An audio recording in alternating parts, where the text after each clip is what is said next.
যারা দাঁড়িয়ে কোরআন তেলাওয়াতের জন্য অনুরোধ করছি যেন মহিলা দলের জনতা খালিকুল বারিউল মুসাব্বিরুল আসমা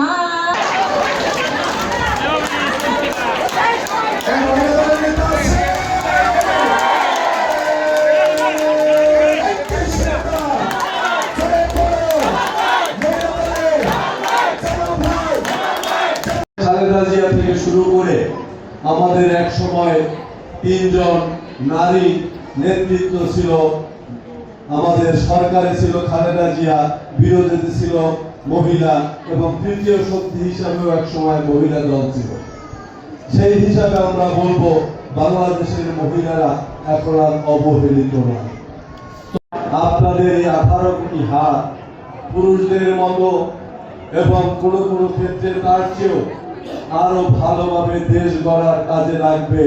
তার জন্যই বাংলাদেশে এই বিএনপি মহিলা দলের সৃষ্টি করেছিল, এই সংগঠনটি তৈরি করেছিল।